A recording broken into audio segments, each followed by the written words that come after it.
This is Research Like a Pro, episode 135, the BYU Record Linking Lab and the 1918 influenza pandemic. Welcome to Research Like a Pro, a genealogy podcast about taking your research to the next level, hosted by Nicole Dyer and Diana Elder, accredited genealogy professional. Diana and Nicole are the mother-daughter team at FamilyLocket.com and the creators of the Amazon best-selling book, Research Like a Pro, a Genealogist's Guide. I'm Nicole, co-host of the podcast. Join Diana and me as we discuss how to stay organized, make progress in our research, and solve difficult cases. Let's go. Hi, everyone, and welcome to the show. I'm Nicole Dyer, co-host of Research Like a Pro, and I'm here with my mother, accredited genealogist Diana Elder. Hi, Diana. Hi, Nicole. How are you doing? What have you been working on? Hey, I'm good. I have been working a little bit on the Doherty case after we had our last two podcast episodes all about that. I got some great emails from people who descend from the Doherty Taylor family, and that has been really fun. So I thought I'd give a little update. One of the listeners who heard that episode is part of a Doherty Facebook group, and I'm part of that group as well. And he posted the link to the podcast in there. And then the author of a Doherty family book reached out to me, and I already had purchased her book last year, and we were talking a little bit more about it. And she reminded me that there's a whole section in there about James Taylor, who I mentioned a bit, who married Sarah Doherty. So I went and revisited that chapter in the book and looked at their descendants, and they actually have a daughter named Sarah Sally Taylor who married a Patterson, and their line hasn't been traced out. And I wonder if she was maybe the mother of John Robert Dyer, but I don't have any DNA matches to that line, so I don't know. But it is something to pursue. The author of the Doherty book, her name is Donna Hart Burden, and she has done a lot of research. Her book is like thousands of pages long, and it has a separate book that's the index to it. So it's got a lot of Dohertys in it. And she let me know that that name that we were wondering about, Fornifor, is actually in the book a couple of times. The one that I had mentioned in the podcast was Fornifor Taylor, who was also a witness on the same marriage permission that Peter Doherty was on. Well, there was another man named Fornifor Green, who was also an associate of some of the earlier Dohertys. Apparently, he was a clerk who took a list of militia in 1754 in Craven County. Well, several years later, there was a Fornifold Green Doherty, who seems to be named after the Fornifor Green, but his name was Farnafold with a D at the end. And he was born in 1849. So that name kind of was a popular name. I wouldn't say popular, but it was a name that was used in Craven County and among the Doherty descendants. Wow. It's so exciting what collaboration can do, isn't it? Sometimes we think we know everything about our families, and then we find out there's all this other research and people that have been working and know so much more. So that's exciting. Yeah. And one of our listeners sent me some information about a town in Scotland that is similar to the name Fornifor. So she sent me that. It's Forfar. Oh. And then one of our other listeners is a descendant of James Taylor and Sarah Doherty, and she sent me her GenMatch kit numbers to run mine against. And none of them were a match. She had two, and I ran my 8 against them. And she ran them actually and found that they didn't match.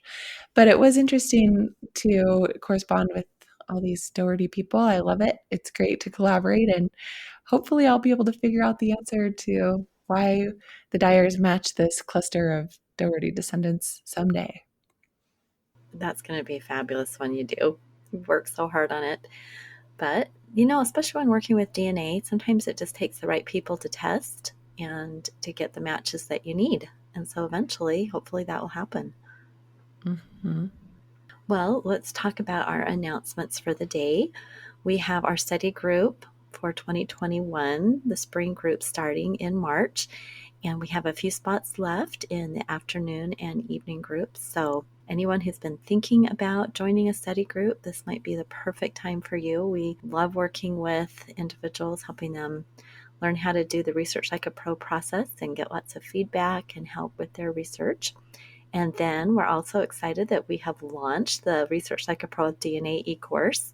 And we've already had several people sign up for that and are going to work on discovering how to use their DNA test results in a real project. So it's really fun to see all the objectives that people are creating, and I'm excited to see their progress. So if you're interested in learning how to work with your DNA, check out our new course, and you can find all the information about that on Family Locket and get details, everything that you need to know if it's something that you are ready for. All right, great. We are so excited today to be talking with Joe Price of Brigham Young University. And we first met him at Brigham Young University's Education Week. And we were teaching there in the same room. It was the family history room. So all the classes there were about that topic. And he's actually an economics professor, which is an interesting connection to family history. So I'm going to let Joe tell us about himself. Sure. So yeah, I'm an economics professor at BYU. And about 5 years ago, I discovered family history as a personal passion, but I didn't know how to combine it with my work. And then I was at a conference and I bumped into Martha Bailey, who's a professor at Michigan, and she said that she was linking together the entire population of Ohio. And that was the first time I realized that economics could be combined with family history. So I created a lab called the Record Linking Lab at BYU. It has about 55 students that work in it. And we basically combine economics with machine learning with family history to try to link together large populations and use it to study migration, mobility, and other, like the effects of different economic shocks or something like a 1918 pandemic. It's really neat to think about all the connections that you're making between economics, history, and family history and tying them all together. Yeah, I mean, I think economists were trying to do it just as a machine learning exercise. And then I think family historians have been doing it just as a pure human endeavor. And I really think that we're going to get a lot of synergy by combining the two approaches, combining the machine learning with the human insight. And so I'm excited to see kind of how that plays out. Well, I am so curious about how you work this with the students, because you are there at Brigham Young University and you work with quite a large group of students. How does that all come together? Yeah, so I have 55 students that work for me. I have 3 students that recently graduated that work full time that help manage a lot of the aspects of the lab and mentor the students. But then students are just grouped into teams. So we have a team that works on computer vision, which is extracting text from images. I have a team that works on record linking. And then we have a lot of smaller projects. For example, someone approached us about Okinawa. So I found a student from Japan. He was able to work on this project for Okinawa. The same thing with the Czech Republic. I mean, one of the neat things about BYU is we have so many students that are either from their countries or served a mission in other countries and speak the language and know the culture, that I think BYU is almost a perfect place for this type of lab. Oh, that is for sure. Do these students come with an interest in family history, or do they develop an interest as they're working on this? What do you see with that? Yeah, the application definitely has a section asking them about their experience with family history. And anyone that's had the family history class here on campus or has been involved in indexing or been a consultant, those I always kind of flag as students that I would love to have come into the lab. But also, I love taking a student that's never done family history before and planting a bit of love in their heart, because I really think part of what the lab's going to do is create people that are going to go out and do family history maybe in new ways and engage people in new ways. Wow, that's really exciting. And when you were talking about, marrying economics with family history, it really made me think about the census, because that's why the census was created in the first place, was kind of economics, the government wanting just to know how much money they're going to have to pay out in pensions or how much they're going to collect as taxes. And so we don't really talk about economics a lot in family history and making those connections, but I think it's always there. So this is really kind of a fun topic to discuss, how your lab is working with that. And yeah, and you can see your point exactly in the questions that show up on the census. Over time, they started adding occupation, and then 1940 they added income and education. And so you see that the census evolved from maybe just counting the population to understanding the population and using it to make economic decisions as a country. Yeah, absolutely. I'm curious if you can just tell us a little bit more about what the Record Linking Lab actually does. Yeah, we do 3 things. We do computer vision, which is extracting text from images. We do natural language processing, which is turning that text into usable data, tagging names, dates, and places. And then we do record linking, which is then linking someone from one record to another. And all of these are with the purpose of growing the family tree. And so, like, here would be one example of a project that combines all 3. We gathered records of students who had gone to Harvard. So we went to the Harvard archives, took pictures, and then from those pictures we converted it into text. We then linked the text to census records, and now we've been able to write a paper about the impact of your roommates in college on your long-run outcomes, and also the impact of social clubs on long-run outcomes. So that's a case in which we were able to answer an economic question by gathering new data, turning it into usable data, linking it with other records. That's kind of the core of what we do. More broadly, right now we're trying to link together everyone that lived in the United States from 1850 to 1940 across census records. We're creating a pipeline where we could take like the Czech census, the Congo census, and automatically index it and then turn it into usable data. We have some new indexing experiences designed particularly to help younger children and get involved in indexing. And then we're putting a lot of focus on helping increase the coverage of the tree for African American families. That is so cool. We'll talk a little more later in the podcast about how you work with FamilySearch and the FamilySearch tree that you mentioned. But before we do that, can you just tell us more about some of these projects? Like, let's start with the African American Families Project. Sure. What kind of records are you using for that, and how does it work? Yeah, so what started there is I do a lot of family history activities with youth groups. And I had a great experience to do one with a BYU student stake. So I think it was maybe 800 young adults in the room. And we did the relatives around me on the FamilySearch app, and it was such a cool experience. Everyone was just discovering cousins and having a bunch of fun. And then some African American students came up to me, and basically their app said, I'm going to say it worse than it was. It was like, you have no relatives in this room. And it was just that the African American tree on the FamilySearch is not as complete. The coverage is smaller. So we started to quantify this, and it turned out that if you look at the 1900 census, about 72% of white people in the 1900 census had profiles in the family tree, compared to only 4% of African Americans. Wow. So this is a massive disparity. And so we started thinking as a lab what we could do to help. Because what this meant is if I was helping an African American find their grandma or grandpa on the family tree, they're going to have a very different experience than if I was helping someone who was white. And so over the summer, this was a blessing of COVID, we had access to a lot of computer labs. We had access to a family history center. And we wrote a program that helped us add families from census records to the family tree. And so we added about 600,000 African Americans to the family tree. And it's been really neat to see people crash into those and ask us questions like, are we cousins? But I think it's created a discovery experience for a lot of African Americans that wasn't possible before. That is fantastic. Can I ask a question? When you say you created these families, were you taking, for instance, the 1870 census, the first census after emancipation, or the 1880, or taking all the different ones? How did that work? Yeah, I mean, 1870 would have been fantastic. The hard thing with 1870 is it doesn't list the relationships between people. You can kind of guess it a lot of the time. So we chose the 1900 census for two reasons. I mean, the main reason was it has birth month in there. And so that's a fantastic thing because it makes it more linkable to, say, a birth record or a death record. So yeah, we basically took nuclear families from the 1900 census. We looked for families where there was a mom and a dad and at least one child. And those are the families that we put on the tree. Someone was like, well, what about single parents? And we were like, yeah, you're right. They should be on the tree too. So we've been working on single parents. And then someone's like, well, what about someone living by themselves? And so even though we started with nuclear families, we've been kind of branching out from there to be more inclusive.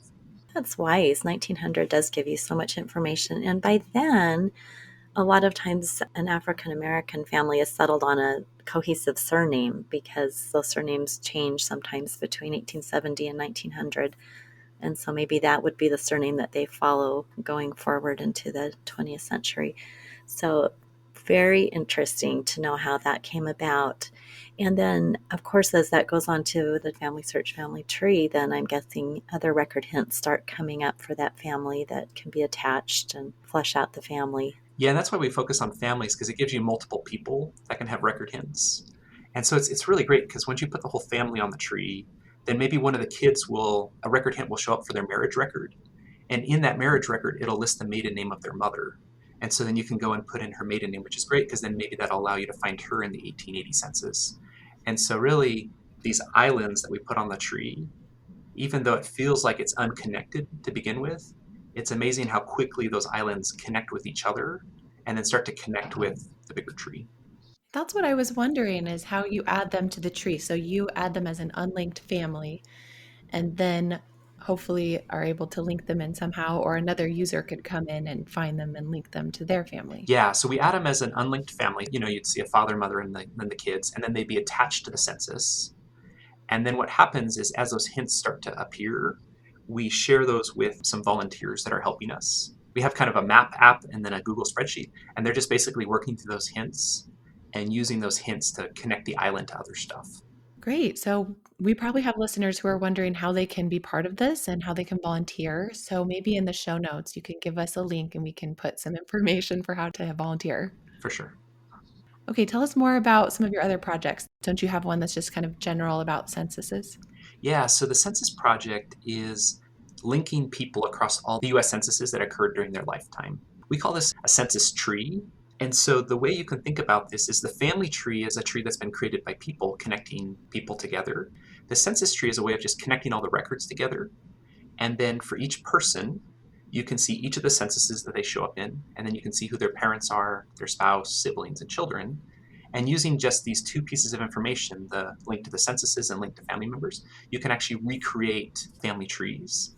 And we think this will be helpful because we want to create a museum experience that when you go to the museum, we would ask you and say, like, Nicole, tell me about your grandpa. And you'd say, my grandpa was so-and-so. And then we'd basically find your grandpa in the census tree. That way we could check to see if your grandpa's on the family tree. And if your grandpa's on the family tree, then we could show you how you're related to people in that museum. Now, if your grandpa's not on the family tree, what we would do is use the census tree to find the quickest way to connect to someone on the tree and then give you that same experience. So if you think about something like relatives around me, it's a pretty neat experience, but it relies on you personally having yourself connected to the tree. And the census tree could help bridge the gap for people that have maybe never used FamilySearch before or don't have a very complete tree. Neat.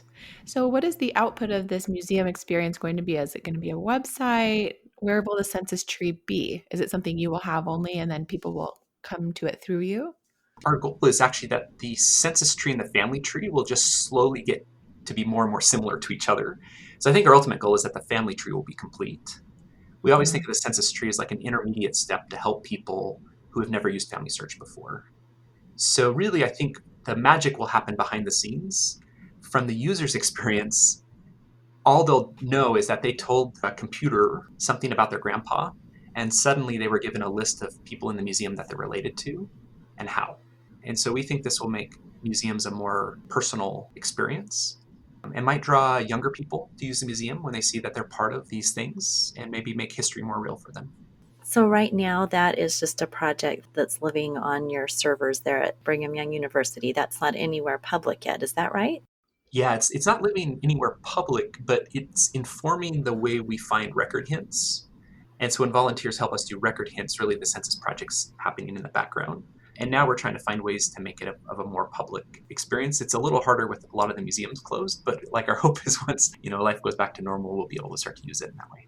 So you are hoping to partner with museums all across the country, and that when people came in, they would have this experience. Yes, that's correct. And yeah, the hope would be maybe print out their 4Gen chart for them, maybe create a list of people in the museum they're related to. We've done this with the BYU Art Museum, so we've been kind of piloting it there, and it's a pretty cool experience. So yeah, I mean, this is a case where I guess if a listener was like, hey, we've got this really cool museum in our town, they were willing to reach out to the museum, we would love to help make something possible.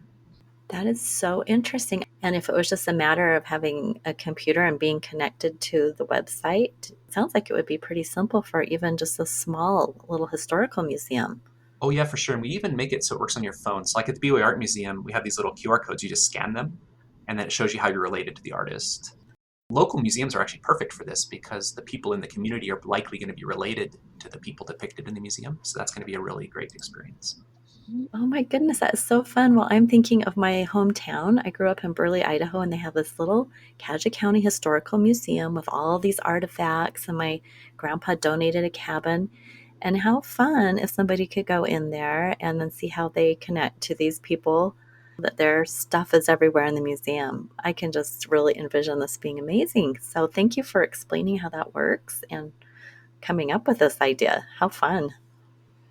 All right, tell us about one more project. What is the automated indexing project that you do? Here's the dream for it. Think about your attic or your basement for a second, or just those boxes in your closet, and think about all those pieces of paper that you have.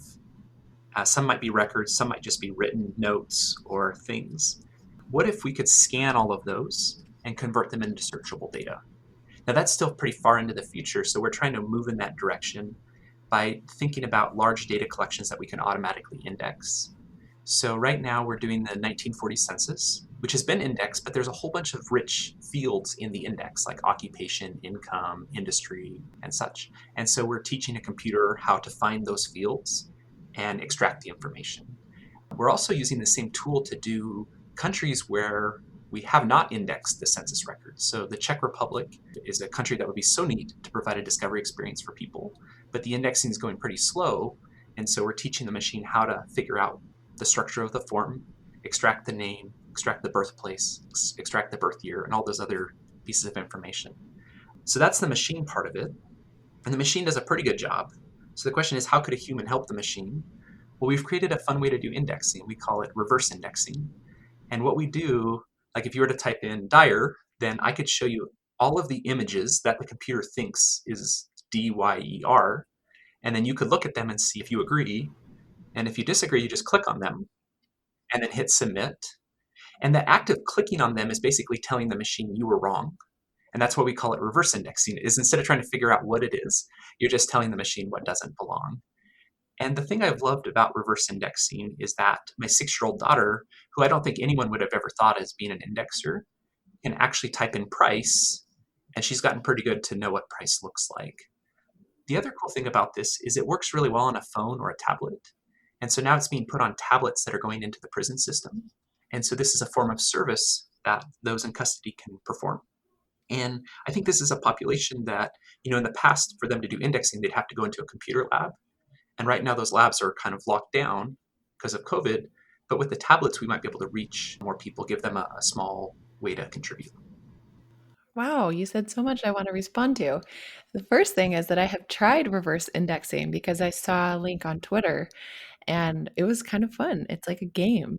It is, yeah, we do have we're creating a VR version of it. So if you want it to be even more like a game, the VR version will service that. And the other thing that I love is that you're providing this to the inmates in custody that they can work on it too. I think it's really neat that they can have the opportunity to help even when the computer labs are closed. Yeah, we're really excited because there's so many tablets in the prison system right now. And the prison system needs a way to provide meaningful service to the inmates so they can maybe earn their time on the tablet to do other things. So I think this is just a huge win-win.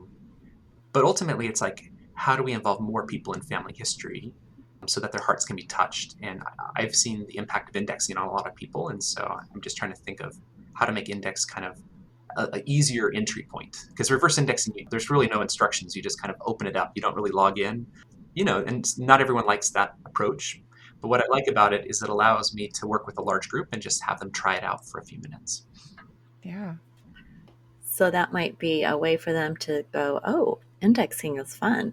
They probably heard about it or not really understood what it was and maybe didn't want to have anything to do with it, but just trying it, then they could see it's great. Well, I just wanted to comment on the idea of working with the inmates in the prison. I gave a presentation once and talked to a woman afterwards, and she had just recently been released from being in prison. And in prison, she learned to love family history, and it had really changed her life. And it was so neat to hear her story and see how that touched her. So we like to talk a lot about family history, healing hearts and healing families, and how neat if, this could give more people access to that power. Oh, I definitely agree. I mean, the prisons is such a neat place for us to serve people. One experience recently that FamilySearch gave me is they shared 20 letters with me that people in custody had sent them, asking questions about their family. And it was a really neat experience to do, some of that, what I would call like basic family history discovery work, helping them, know who their parents or grandparents were. And so we've been trying to think of ways to involve more people in helping people in custody in that way. That's wonderful. Well, let's get to your latest project, which might be connected to our current situation, and that is the families of the 1918 pandemic. Yeah, that's been a really neat project to work on, and it came about just by chance. Well, if you think about the things that were in place, it's kind of amazing. We already had an NIH grant to figure out how to automatically extract cause of death from death certificates. So FamilySearch had already indexed death certificates, but they'd never indexed the cause of death. And the cause of death is actually really helpful for a lot of public health projects. And so we were already working on this. This was part of a project with Yvonne Roberts at Minnesota and Martha Bailey at Michigan. So we already had kind of some of the tools in place. And then the pandemic hit, and we thought, oh, maybe this data could be used to study the 1918 pandemic. And so we extracted all that data for Ohio, and then we reached out to FamilySearch to see if we could get records for other states. So, what kind of things are you finding from this? I'm just curious about any connections that you're making with areas and localities and the number of people who died. Is this an economic type thing that you're looking at? Yeah, I mean, here's the nice thing is think about the advantages of extracting it from the individual cause of death. Because we already had data at the state level and for big cities for each month during the pandemic. So we already knew a lot about the age distribution. We knew kind of about the temporal patterns. What I think is unique about getting at the individual death certificates is two things. One is we can now do everything at the daily level. And so when you go to and evaluate a public health intervention, that can be really helpful to know. Like here's one example. In one city, the death rate started to shoot way up. And so then they implemented an intervention right in the middle of the month, which brought the death rate down. If all you had was monthly data, it would look like in the month that they did the intervention, the death rate was really high. But the problem there is that it was the intervention that was responding to the death rate. And so the monthly data can maybe be a little misleading. So with the daily data, we're able to really narrow in on the time patterns right around these interventions. And then the other neat thing that's great about the individual level data is you can link the death certificate to the 1910 census and then link forward to the 1920 census.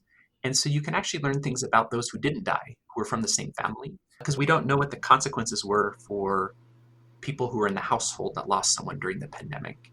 And then the other nice thing about this is we can link it to the family tree so people can know which of their relatives died during the pandemic or were affected by it. And this can open up maybe new discovery experiences as people go back and look at journals. Right. I just read a story this morning about a woman whose husband was dying. They were a young couple, because the type of flu it was in 1918 really attacked the younger people. And she stayed up all night putting mustard plaster on his chest. And in the morning, he woke up and was better. It was just such an interesting story. And I just thought, oh my goodness, can you imagine? And that happened to our ancestors all the time, where they didn't have a hospital to take their loved ones and they just had to provide the medical care. So when you look at those death certificates, sometimes as family historians, we just are so excited to find the date of death and something about birth, but it's always interesting to think about the actual situation. And some of those are really sad. And this pandemic was really, really tough. So, wow, this sounds like an amazing project. Yeah, I mean, I've had my own heart touched because, again, once we found the people in the death certificate that died from influenza or pneumonia in 1918, we would then create a profile for them on FamilySearch. And then once we created that profile, we try to link that person to other records, maybe a birth certificate or their parents in the census. And so as a result, we ended up kind of reconstituting families. And I remember I was working on one family and they'd had 3 children die during that fall of 1918. And I just remember, like, as a parent, like having my heart break in the moment. And I think it just opened up all the empathy for what people go through during a pandemic. So even though the current pandemic hasn't affected my family very much, it definitely opened my heart to be more willing to help others who maybe are going through something really hard, because I just felt it. Like it just felt real when I looked at those records. Yeah. How would one of our listeners know to look at this Families of the 1918 Pandemic project? Is there something online we can look at to see what's going on with it? So you can go to the website. Now, the thing about the website is you kind of have to know where your ancestors were living during the pandemic, because right now you search by state and county. And then once you get into the county, you can see the list of all the people. I think our hope is in the future to make it more searchable and also maybe embed it within relative finders so people can see how they're related to these people. The problem is there were so many people that died that the computation, like relative finder works great for small groups like artists and politicians. it gets a little computationally expensive to do it for a big group. So I think the easiest way is for people to go maybe look for the people with their family name in a place where they know their family's from. Or I think the other way is we're all part of a big family. So maybe go look at the place where you're from. Utah's one of those states. There's 12 different states, and you can go and look and see who in your community died during the pandemic. And the neat thing is you could even go to the family tree for that person and help grow out their tree a little bit, which will make it easier for other people to discover their connection. Okay, so we're going to link to this website on Family Locket so you guys listening can all go look for your people. But I'm just looking right now at my home county, Cassia County in Idaho. And my mom tells me all the time that she was too young to remember it, but she remembers people talking about the boy down the street who died. And I'm seeing that there are 38 records for Cassia County in Idaho, people that died in the pandemic. So that's so fun to be able to go to your home place. And I guess I'm lucky that Idaho is one of the places that you were able to index. Yeah, and now here's one thing is if your state's not on there, we basically gathered all the records that we could get public access to. So if your state's not on there, you might ask your state archive, hey, can we be part of this thing at BYU? Because if any state archive were to reach out to us and just say, hey, here's the images for 1918, we would process them for sure and put them on the website. Oh, that is great to know. Can you tell us more about the technology that's working with FamilySearch to transcribe these death records? Yeah, it has kind of a 3-step process. So the first step is deskewing. So basically the images aren't always perfectly straight. And so you kind of need to straighten them out a little bit. The second part is segmenting, which is figuring out exactly where that cause of death is on the record. And so what we'll do is we'll have students label it by hand, like a couple hundred of them. And then the machine can learn from that to know where to look. And then the last part is the handwriting recognition. So once we know where to look, we cut a little box out of the image, and then we read the words in that little snipped image. And it's never perfect, but the nice thing is for influenza and pneumonia, there's such unique combinations of letters that we were able to actually flag that with almost perfect precision. Wow. And now we're trying to apply that same approach to other things like stillborn or other common diseases. But ultimately, the machine just gets better and better over time. So the more examples you show it, the better it gets at reading the handwriting. It's so fascinating to think about machine learning and that a machine can get better. Yeah, it never forgets. Machines are like pretty amazing. I mean, they're kind of dumb in a lot of ways, but they're pretty amazing in one way, which is once they've learned something, unless you tell it to forget it, it can hang on to that information forever. Wouldn't that be great? Yeah, I know. Yeah, I could really use that That'd be skill. cool. Well, just tell us a little bit as we're kind of coming to the end of this podcast about how this project can really benefit family historians, this 1918 pandemic project. Here's the bigger picture that I would say. We've always had people that have been interested in family history because they love family history. I think there's a whole other group of people that we can bring into this experience by giving them something that doesn't feel like family history right in the beginning. Imagine I approach a bunch of public health people and I say, hey, we could learn a lot about how to deal with pandemics by using this data. And this data happens to come from family history. And so suddenly now we've taken family history, which has one purpose, and given it another purpose. And I think the more and more purposes that we give family history, the more we're going to reach different groups that we've never reached before. So I love giving academic talks because I'm often speaking to an audience that has never heard of FamilySearch or never done family history. And I show them what we can do as economists with family history. But my hope is always that your heart will be touched as you're thinking about that use of family history. And it might draw you back to using family history for more personal things. I also think like a project like this highlights what's possible. We literally had a machine read images and extract a piece of information. And it was a very narrow scope that we had, but it brings hope that we could then use the same approach on other records and continue to expand what the machine can do in terms of auto-indexing.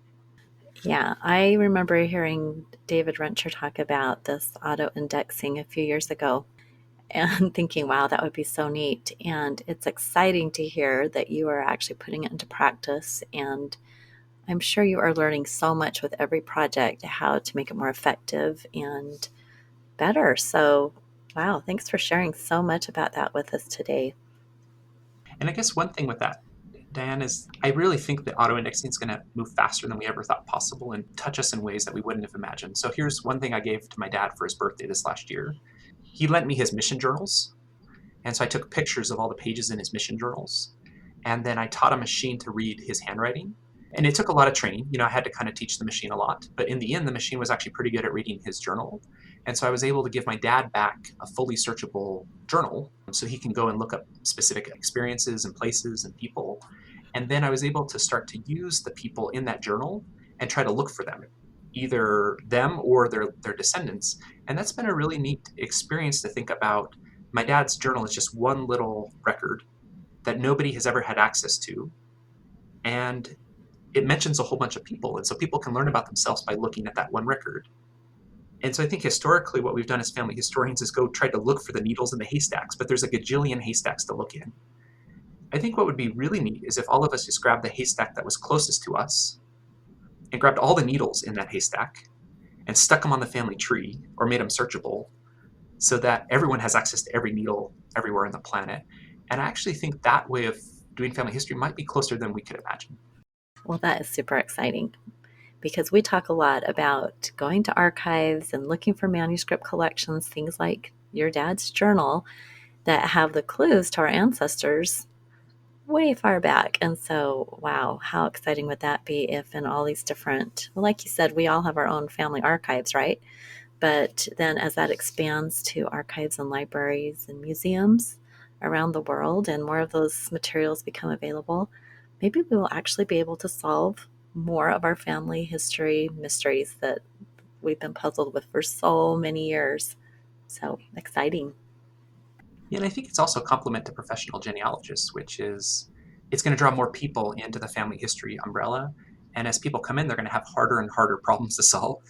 And so I actually think that there's going to be a synergy that's going to be a win-win for everyone. Yeah, and I do see that in our professional work that a lot of clients have the actual materials, but there's just something with a genealogy brain that's able to put all the pieces together. And so someone might have all the pieces but not know quite how they all fit. And so I think there's probably going to be a place for everybody. I love the idea of grabbing whatever's closest to us and making it available on FamilySearch. I've just been thinking about that the last couple of minutes here. And, one of the things that Diana and I have talked about in the past is what to do when we come across records of enslaved people in our own family trees, because we have ancestors from the South. And so we've always kind of wondered, like, where is a place where we can put the names of these people? And there used to be a blog that would have a way for you to submit names of enslaved African Americans. And I don't know if that's active anymore, but the Family Search tree really is the perfect place to add them, just like you've been doing with some of these other projects where they're unlinked at first. And then hopefully somebody who comes in searching for their family finds them and can link them up. Yeah, I mean, wouldn't it be neat if that was the way everyone did academic research in the future? Like if you were studying a particular enslaved person, wouldn't it be neat if you could just go on the family tree and have access to all of those different documents about their life? I kind of envision like David McCullough in the future, like, he's about to write a paragraph about someone. And so he goes on Family Search really quick and he can have access to those things. I mean, that's my dream. Wouldn't that be neat if the academic community thought of the family tree with as high a regard as they do other types of archives? Wow, that's a fun take on it. Me too. That is awesome. I love that idea that Family Search can become this great archive. And, because it is collaborative and everyone can add their information and their ancestor. And it really speaks to just education, teaching people how to use it and how to analyze and make sure the record that they are attaching is really for the person. There's some education there, which is what we're all about. So it's great to see the types of things you're doing come together with all these other projects out there in the world. So, yay. So, Joe, what future projects can we expect from the Record Linking Lab? Yeah, I'll mention three. One's small, which is I think we should start to think about groups that will be blessed by family history. So two groups that I've been thinking carefully about is people that are incarcerated and people that are homeless. And I guess what I encourage people to do is think about what are the groups that you care about and how can you help them. So we recently reached out to Homeless Shelter and we provided a way for people just to tell us their story. Like, tell us about what you know about your family, and then we're showing them their family tree. So that's what I would call like a very personalized experience that we want to create the tools so that people anywhere could provide that service to people in their community. I think if we go one more step up, the other projects we're doing are community reconstitution projects. So this is, again, using machine learning, but also human effort to try to make sure that everyone living in a particular place is on the family tree. So my son's living in Skagit County, Washington right now for a couple years. And so I've been helping add every single person that lived in Skagit County to the family tree from the censuses and other records. And now we're bringing in high school yearbooks and obituaries and biographies. And so now anyone that has family from Skagit County is going to be able to find their family. So I think where we see our lab going is creating the tool so that anyone anywhere could do the county they care about or love and make it a discovery experience for others.